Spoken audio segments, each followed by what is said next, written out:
Hey, it's 12 noon on Friday, which means it's time for this week's episode of State of Real Estate. I'm Jon Carissimo. The show is brought to you by the Tampa School of Real Estate every Friday, 12 noon Eastern Time. We're here live helping you understand how to grow your real estate business, how to take your business to that next level so you're making more money. And look, don't be afraid of making more money.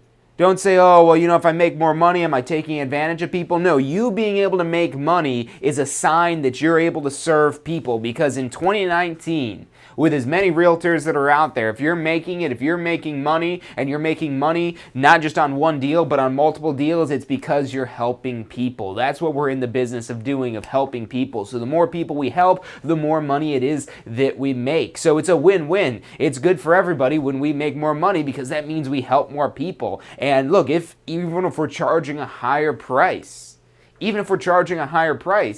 because we're delivering more value. Maybe we get away with that once. If you've gotten away with closing one deal, you don't have that proof of concept yet. But if you've closed more than one deal, especially if you're closing deals on the regular, that's because you're helping lots of people. And even if you're charging a high rate of commission, it's because you're offering more value, because people aren't going to pay this price if the value isn't up here. So don't be afraid of making money. Money making is your job. It's how we track. It's how we quantify how many people it is that we're helping and how well it is that we're actually helping them. So maybe you're trying to get to that point. Maybe you're trying to get to that point of closing deals regularly. That you want to get to the point where you close deals regularly. Or, maybe you are closing deals fairly regularly, but it just feels like a struggle to get to these closings, to get to even the appointment, to close that appointment, that maybe you're having to do multiple follow-ups, that you're not able to close deals quickly, that you're maybe showing more properties than you need to. So how do we tighten this up? How do we clean up your business so that you're working more efficiently? And when you work more efficiently, you now have that ability to help more people. So how do we get to that point to tighten it up? How do we train ourselves to get better? That's what we're talking about today. I'm super excited to bring this concept, this idea, these tactics to you. Thanks for tuning in. I'm Jon Carissimo. You're watching State of Real Estate.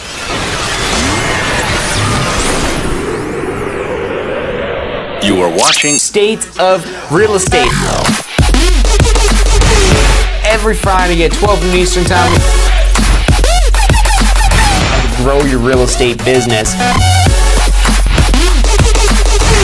You're watching State of Real Estate.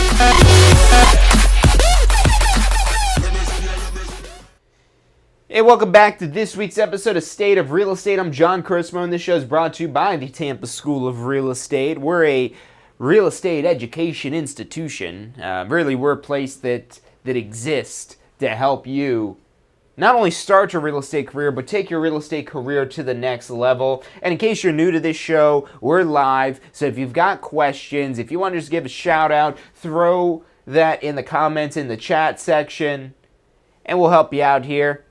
Because look, the more it is you interact with stuff, all of our courses, we try to make them as interactive as possible, because the interaction is what facilitates the learning. So what I want to talk about today is sharpening your skills, honing your skills. How do you become a better professional? Maybe you're not even at that point where you can call yourself a professional yet. Maybe you've got the professional license, but you're like, hey, I don't know if I'm really a true professional. So how do we become better? And look, if you're not constantly improving yourself, if your trajectory doesn't look like this, you're going to fall victim to a multitude of things. If you are like this,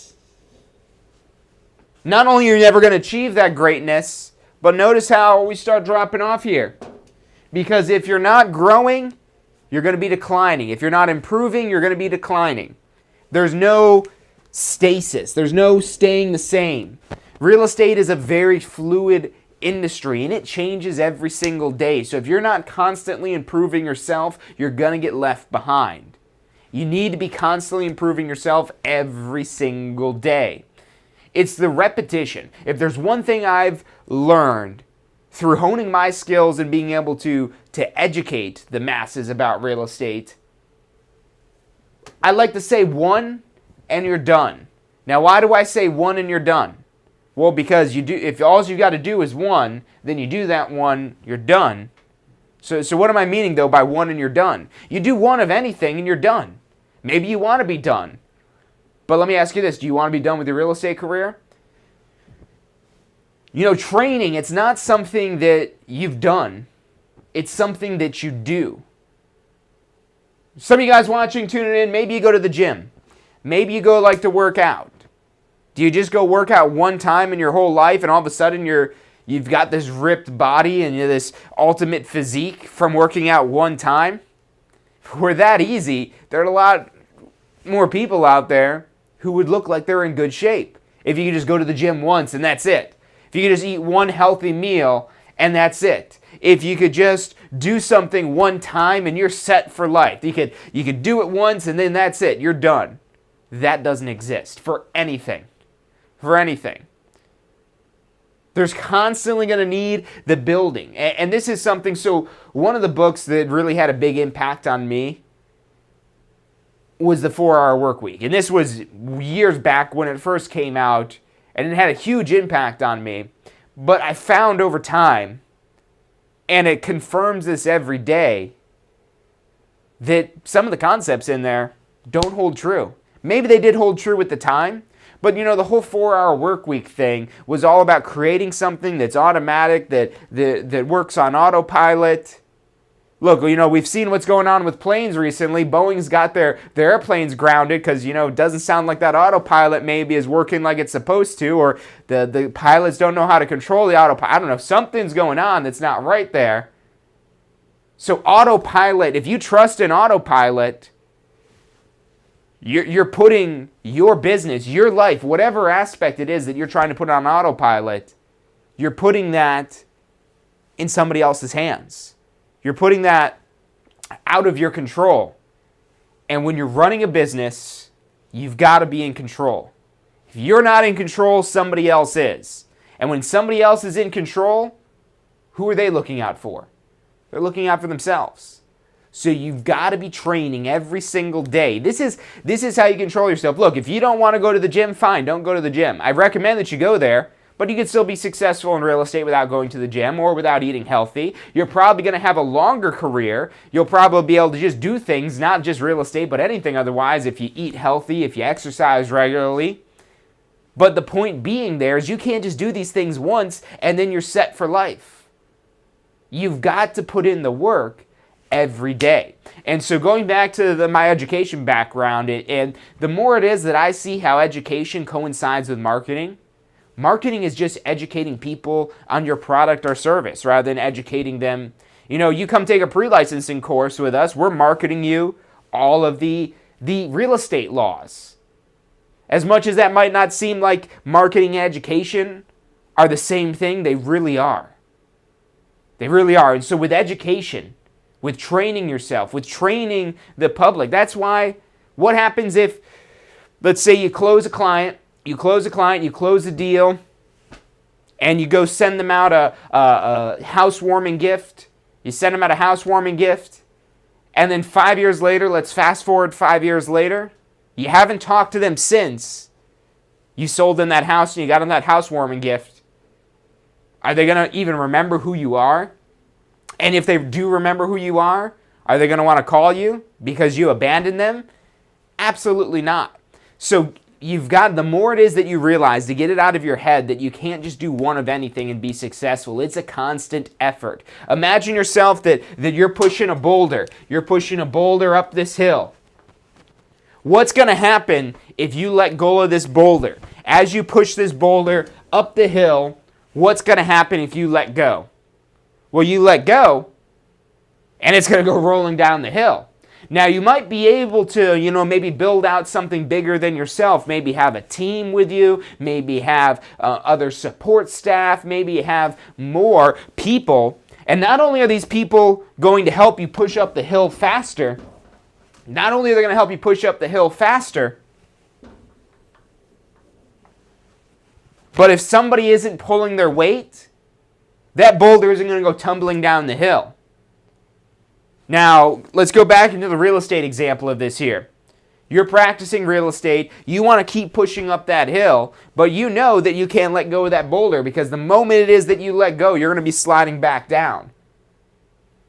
So how do you get to that point where you could grow yourself bigger than yourself?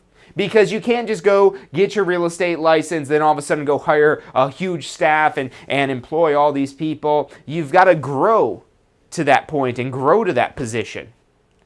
But that should be your end goal, of having other people involved with you, because if you don't have, it doesn't necessarily need to be a quote-unquote team, but at least maybe some assistant to help you out with some of the day-to-day tasks. Depending on how big it is that you want to grow your real estate business, you'll really start to be able to experience exponential growth when you could replicate beyond yourself, when you could replicate what it is that makes you great in others.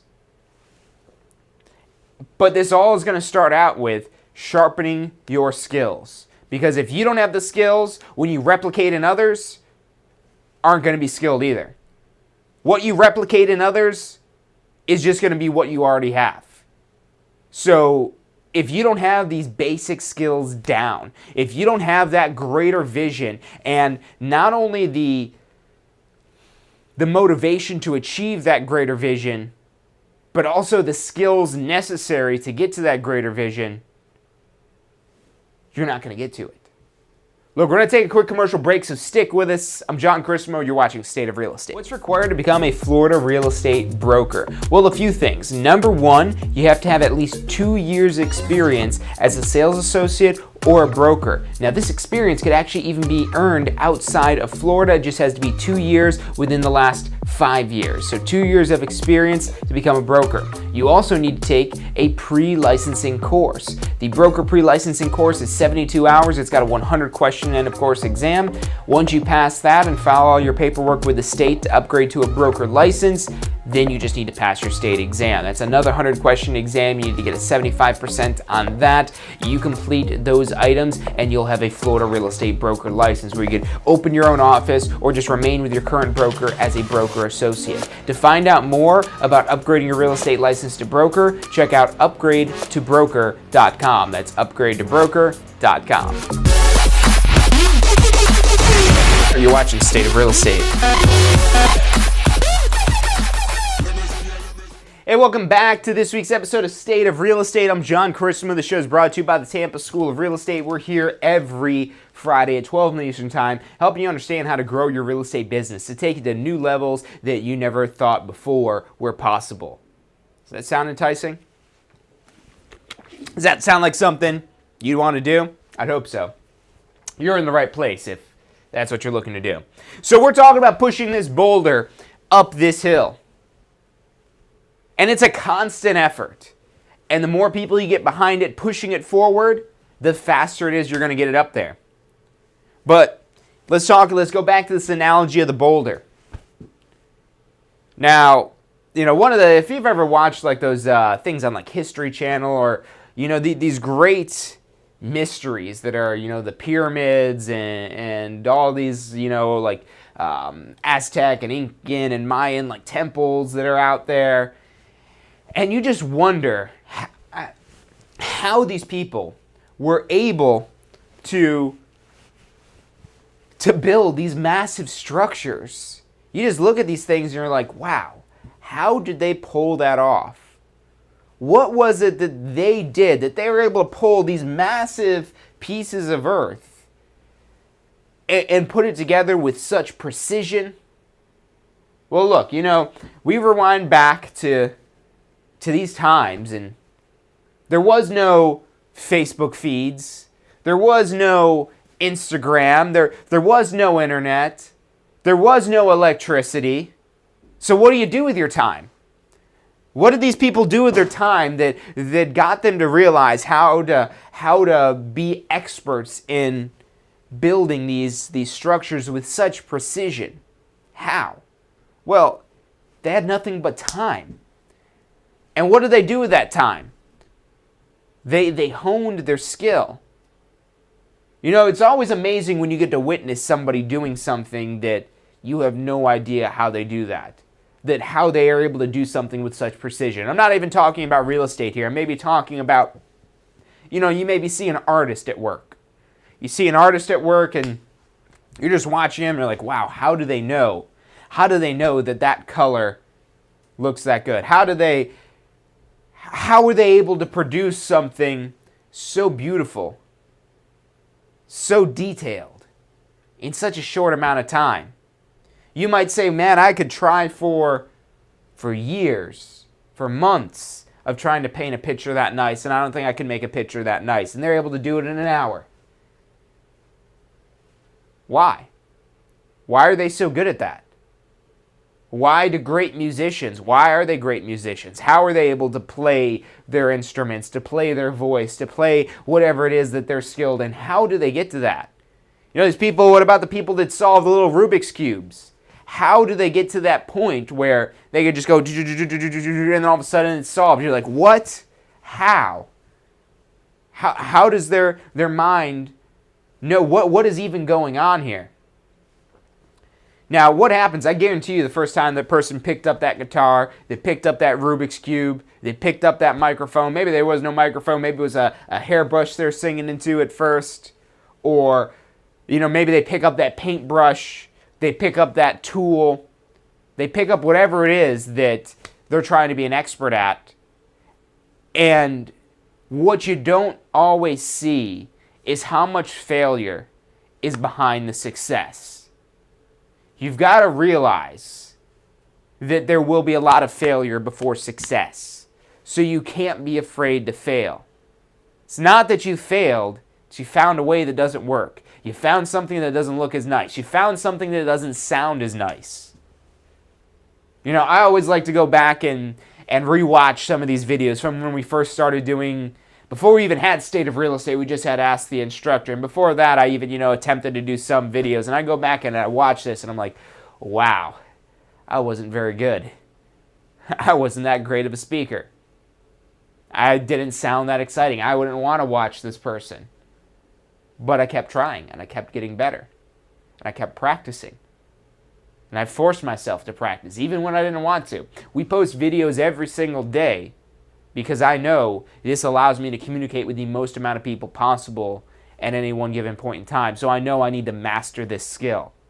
So you've got to choose what skills it is that you want to master, what skills it is that you want to grow, what skills are ultimately what you're going to be proud of, what skills are going to help you grow your business. What is your boulder, and what is your hill?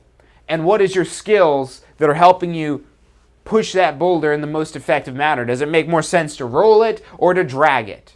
Maybe you put some sort of like little skis underneath it. Maybe you develop some sort of braking system so if you have to let off it for a second, it's not going to go tumbling back down the hill. What can you learn that's going to make this a more efficient climb? What can you learn? And now, something I guarantee you, that the first time you hear something, you haven't truly learned it. That's why, marketing and education are so parallel to each other, that there's so much together with marketing and education. They're really the same thing. Education usually just is not when you're trying to sell them something, whereas marketing is where the goal is that you're trying to sell them something. At least something where they're exchanging dollars. Education, you are selling, but you're selling ideas. With education, you're selling ideas. Marketing, you're selling a product or a service. Or maybe still an idea. Again, they're so parallel. You look at them from the broader scheme of things, and yes, you're ultimately trying to achieve the same thing. So, you've got to identify what part of your business are you going to have the greatest skills. What are you maybe already naturally inclined with a little bit? What are you maybe more naturally inclined to? And then, what is going to have the biggest impact on your business? And having this little bit of prioritization of figuring out what is it that I need to get good at. But look, I'm going to make it real simple for you. In real estate, if you're not good at communicating, not necessarily to masses, but just on a one-on-one scale, just one-to-one, person-to-person, because you've got to communicate with buyers. You've got to communicate with sellers. How do you communicate? How do you market? How do you educate to them the ideas that they need to have? The concepts they need to understand when they're buying a house or when they're selling a house? How do you get them on the same page with you? Because when you come to this point of agreement, that's where you're able to make deals happen. That's where things happen. Nothing happens when you're going apart. It only happens when you're coming together. How do you get you and your clients to come together rather than diverge apart? We're going to take another quick commercial break, but stick with us. I'm Jon Carissimo. You're watching State of Real Estate.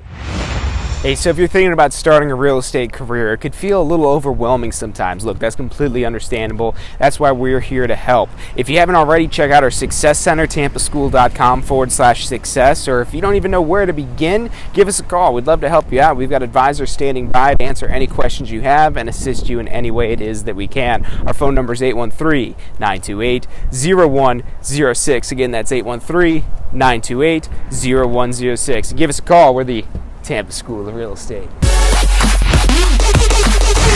You're watching State of Real Estate.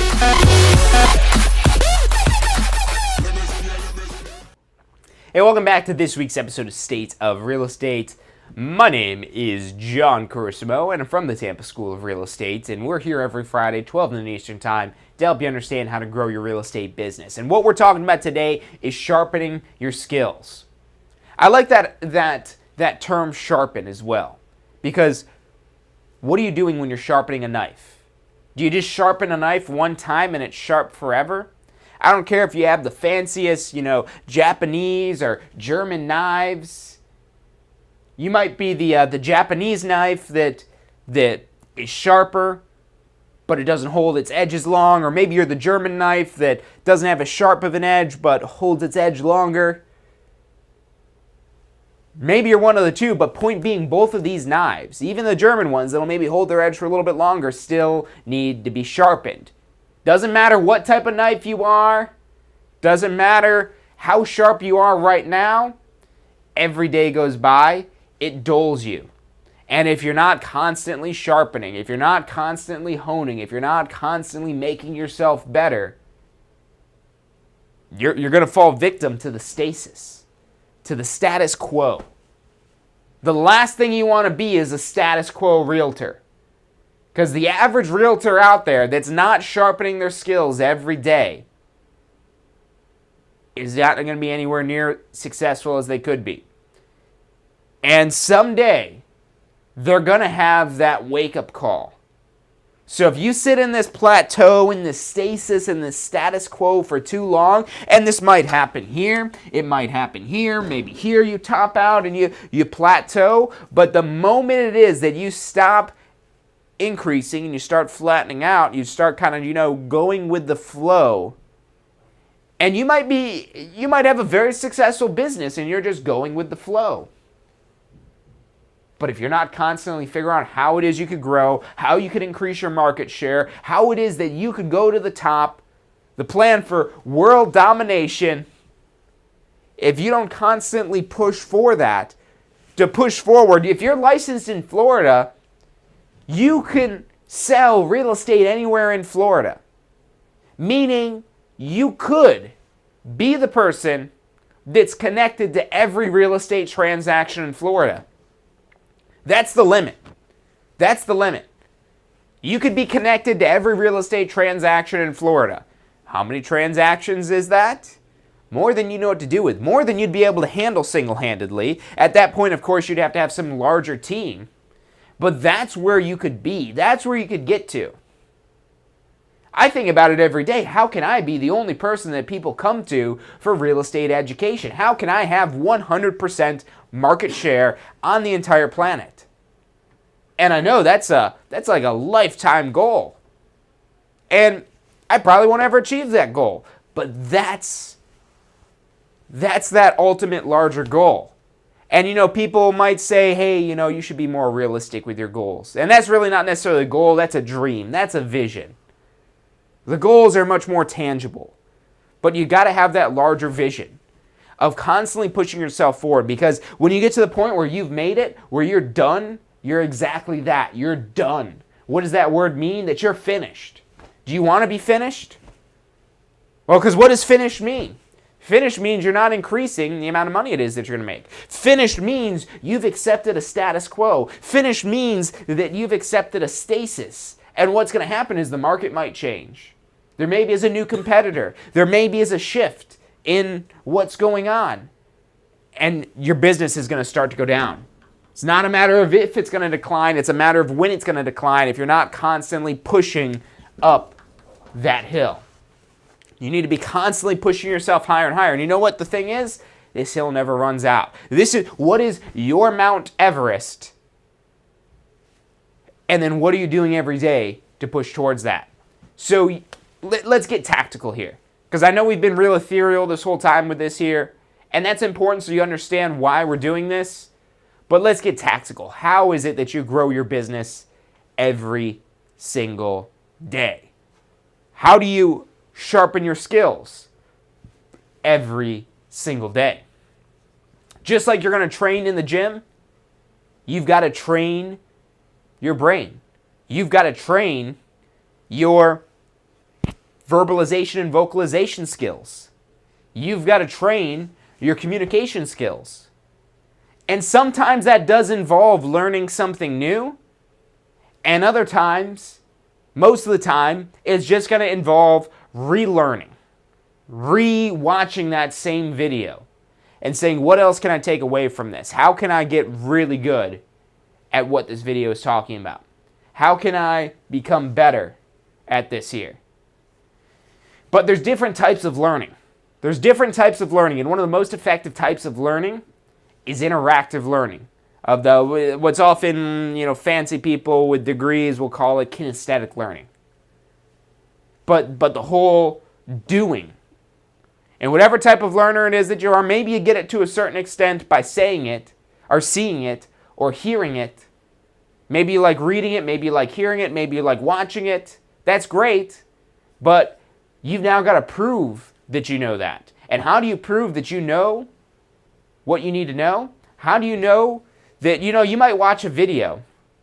You might watch a video of somebody, making cold calls. You see all kinds of videos on YouTube of these realtors out there that are making cold calls to people. So you might go watch that video of these people making cold calls, and you're like, ooh, that's good. Ooh, I like what they said there. Now, if that's all you're doing, if you're just watching that video and saying, ooh, I like that. Ooh, that's good. It makes a slight impact, but how do we increase that impact?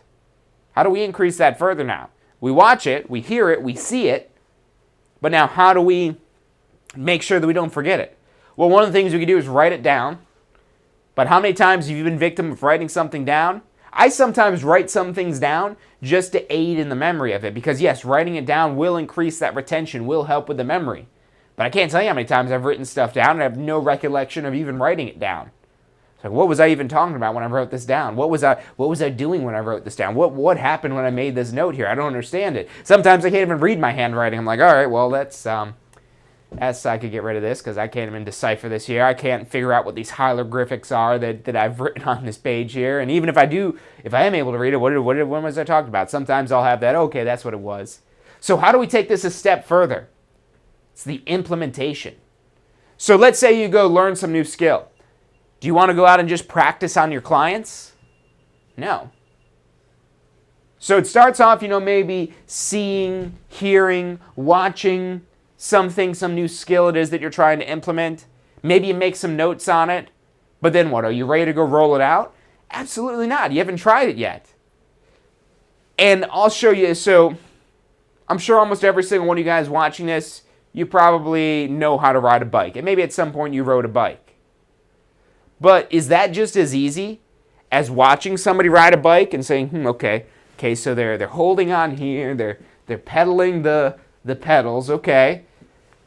I think I could do that. Let me make some notes here. All right, give me that bike. Do you remember when you learned how to ride a bike? Did you start with training wheels?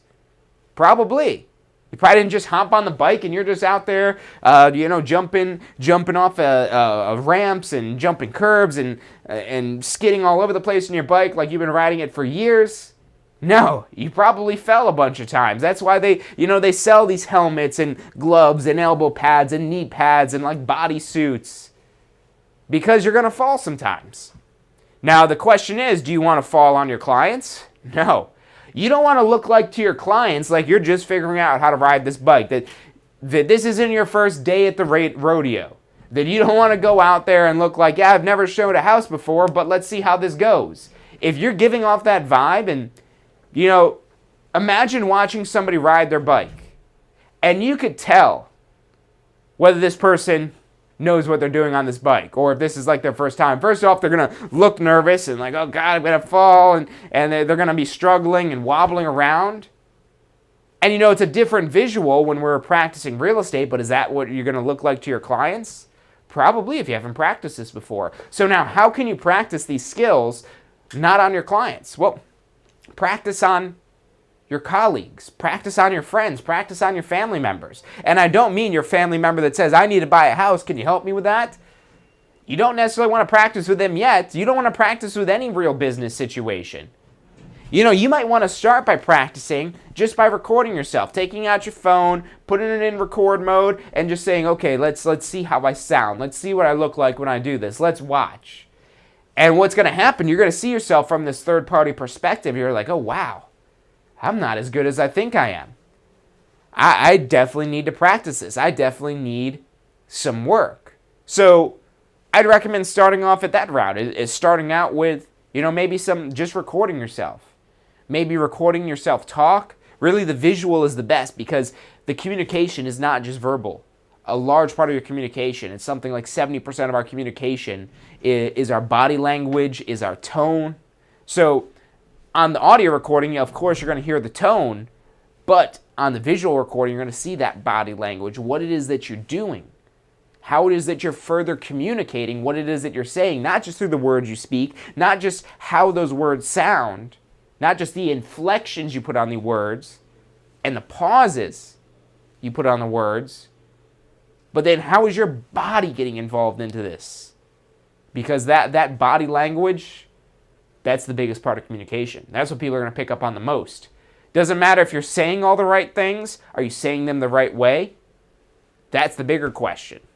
And this needs practice to come across correctly, because chances are, first time you say them, you're going to look like that kid that's about to fall off their bike, even though they've got training wheels on them. We're going to take one more commercial break. Stick with us. I'm Jon Carissimo. You're watching State of Real Estate. Are you studying for your Florida real estate exam? If you are, you need to check out our Pass First Try strategy. You're going to love this. It's 4 steps that we break down the process to study for your Florida real estate exam. So you're set up to pass your Florida real estate exam, because that's what you're studying for, right? To pass your exam. It's 4 steps. Number 1, you learn the information. You've got to learn this to be able to pass the exam, but it doesn't stop at learning. Step 2, you've got to reinforce the basic, simple, key concepts. As you learn this information, keep reviewing the simple things. You don't need to know everything, but you got to review these basic key concepts. Step 3, you've got to test your knowledge. The exam's going to test your knowledge, so if you don't test your knowledge in advance, you won't find out if you know what you think you know until you take the exam. And then step 4 is be confident and prepared, because even if you know this material, you need to be confident that you know the material. Check out the full strategy at passfirsttry.com. That's passfirsttry.com. You're watching State of Real Estate. Hey, welcome back to this week's episode of State of Real Estate. We're almost out of time today, but what I do want to leave you with is just something where you're able to take action on this. Because look, if you've been watching this video, that's a great start. If you've been taking notes on what it is that I'm saying, that's even better. But now, how do you actually take action on this information? It's actually that, you take action. So get in a habit. Make yourself a habit for every day that you're working on getting better, that you're making yourself better. If you're not doing it every day that doesn't go by, you're going to be decreasing. One day goes by, you're falling off. Next day goes by, you're laying on the floor. So imagine, you're riding this bike. You fell off the bike, and you're laying on the ground. What are you going to do? You're going to get back on that bike? You're going to get back on that horse? Or are you just going to lay there on the ground? Say, oh no, I'm just going to lay here. I'm just going to wallow in my defeat. No, you've got to get back up there. And I don't mean by just, you mess up with a client, you make a mistake with a client, with something it is that you say, and you catch yourself, you're like, ooh, That didn't come across right. That didn't sound good. How do you now fix that? Do you just lay on the ground and expect it to fix itself? Just expect you to get better at riding that bike by just laying there on the ground? No, you take mental note of where it is that you make mistakes, where you say something that doesn't sound right, where you didn't use the right tone, where you said something that you noticed your client had a bad reaction to. You need to be aware of these things so you know what it is that you've got to correct for, how it is that you could get better, and then you've got to train that every day. And continue to hone your skills, continue to improve little by little, day by day, but you've got to do this every day. The spaced repetition of learning anything, of reinforcing anything, the spaced repetition is key. And when I say spaced repetition, that means that you do a little bit, you give it some time. You don't need to train all day. You don't need to study all day, especially when you've got a real estate license. You've already got the license. You've got the license to sell. You get out there and go sell some things. But you do a little bit of training, get yourself in a good point, in a good perspective. Start with your coldest leads. Don't go right in for the kill for your hottest leads. Warm yourself up on the difficult, the more cold leads. And then as you get better at converting those cold leads, you're going to slice through those hot leads, that low-hanging fruit, like butter. Because you've honed your skills, because you've sharpened your knife. You're cutting through these tough things, these tough tasks. You start off with those, and then the easy tasks are going to seem so much easier. Whereas if you don't sharpen your skills, even that low-hanging fruit, even those easiest deals are going to seem difficult if you haven't been practicing, if you haven't been improving yourself. So make a habit of every single day that you're working on getting better.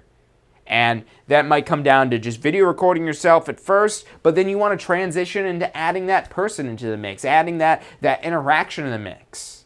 Have yourself some sort of script it is that you're following, and practice that script so much to where it is you no longer even need that script, that you're just able to rattle off what's in that script without having to look at it, without missing a beat. Think of actors. Think of actors and actresses in movies, and you've probably seen some movies where you're like, wow, that's a great performance. And then you've probably seen some other performances that aren't so great that you're like, wow, they're definitely trying to act. They definitely haven't practiced. What you're seeing is that person falling off their bike. That person's still learning to ride that bike. Versus the Emmy Award winners, the Oscar winners. These people, I love the whole idea of the character actors and the method actors. The method actors, that's what it is. You know, like Heath Ledger. He got so deep in character that it drove him mad. But they're just so dedicated to being the best they can be. And if you want to be an Oscar-winning real estate agent, or whatever award it is that you're trying to get, we don't really have awards for, just, hey, you're great in real estate, so we're going to give you this award. Maybe you're listed in like some business journal or something like that. And maybe that's what you're shooting for. Maybe that's what you want to be, but you're not going to get there without being the best. Those lists of the top agents exist to show, hey, these people are the best. They're the best at what they do. They're the greatest. So look, that's all we've got for today. Thank you guys for tuning in. Get out there, improve yourself, spend time training every single day. We've got tons of videos for you to watch here on our Success Center. If you haven't checked that out yet, it's tampaschool.com/success. That's tampaschool.com/success. Get in there and check that out. We've got a lot of great videos and tools to help you grow your real estate business, so check that out at tampaschool.com/success. If you've got to take your real estate courses for pre-licensing, post-licensing, continuing education, broker licensing, anything like that, give us a call. Our phone number is 813-333-2676. We've got some great exam prep tools as well. Again, that phone number is 813-333-2676. Thank you guys for tuning in today, and I'll see you next week. Have you seen what's going on in Tampa?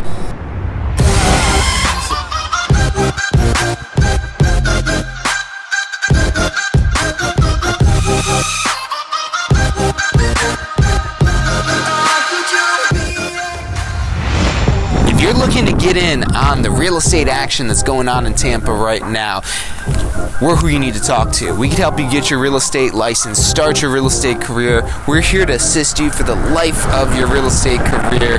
Give us a call. Phone number is 813-928-0106, or check us out online at tampaschool.com.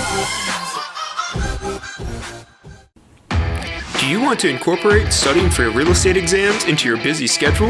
Now you can review the key topics you need to know to pass your class and state exams with our MP3 audio review. Simply pop in your headphones or connect to your car to reinforce crucial information while you exercise or drive. Listen to the first unit for free at mp3audioreview.com. That's mp3audioreview.com.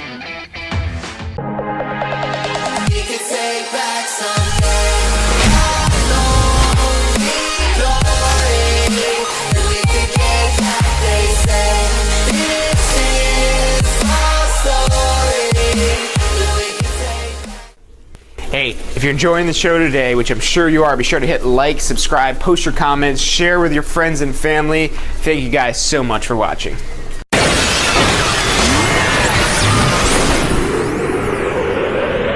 You are watching State of Real Estate. Every Friday at 12 noon Eastern Time. Grow your real estate business. You're watching State of Real Estate.